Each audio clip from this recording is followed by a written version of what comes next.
کاویس آغا هنرمند ملی کرد و خداندانگکی رسن حجی کرنکا تایبت لجام خلق کردستان بگشتی هیا.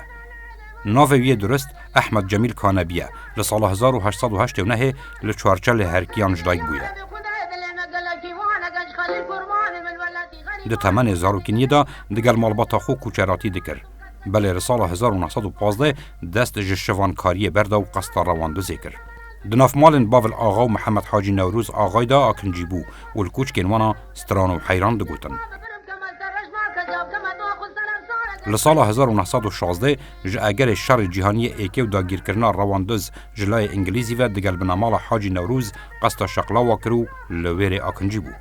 لسر فرمان عثمانیان حاجی نوروز دبیت ریوبر ناحیه شقلاوه و کاویس آغا دکت فرمان بر لسردهات فیقی و دخلودان عثمانیان. لشقلاوه هفجینی دگل آمینا محمود شریفی پیک اینا و 4 کر هبون. هرچند کاویس آغا بادینی بو بله زیدتر لدور سوران جیایه و لبادینان و بوتان و روشالات کردستان جیگریایه. پرانیا ستران و بر همین هنرین کاویس آغا بزاراوی کرمانجی بون. کاویس آغا نه به تنستران بیش بو بلکه هلبزوانه که زیرک جی بو.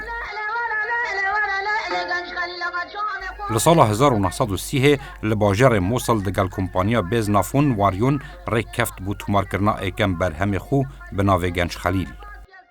گرنگترین سترانن کاویس آغا شیخ محمود، میر پنجو، لورسوارو، دهره، لاوکو، بیلمزه، گنج خلیل، دخالو و چندین سترانن دی.